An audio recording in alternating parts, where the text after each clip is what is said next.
everyone, I'm Susie and welcome back to Read Susie Read. Probably by the time you see this video, February will be half over, but as of today, I have yet to read anything, so I think that means it's okay that I share with you the books that I might read in the remaining weeks of February. I have so many books checked out from the library and on my personal shelves at home that I'm dying to read, but considering my reading habits as of late, I optimistically chose 5 books and 1 audiobook to show you today. My first 4 books are my picks for the #ReadSoulLit project, which is a part video project, part photo challenge, and part call to arms created by Dee Dee from Frenchie D in celebration of Black History Month.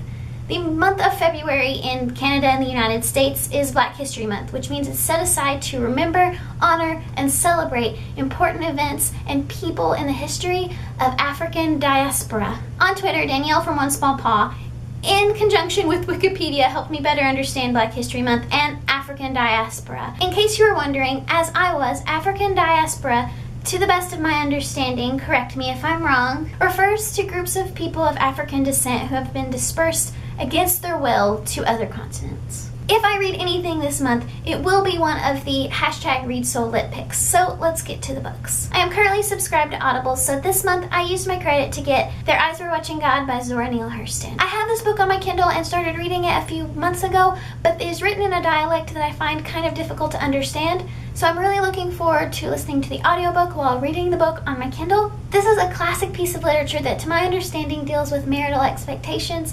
self-realization, and so much more. I Know Why the Caged Bird Sings by Maya Angelou. This was supposed to be a buddy read with my friends Max and Karina, but I believe they've already started reading or finished reading. This is one that I've meant to read for ages. It is a memoir of Maya Angelou's young life where she deals with prejudice, abandonment, self-love, and discovering a love for authors. Next, we have Family by J. California Cooper. I picked this book up off of the recommendation of Steven from Steve Reads Books, who did an excellent video talking about this book, so if you haven't seen that video, I highly recommend you check it out. This recommendation was also seconded by Andy from Estella's Revenge on Twitter.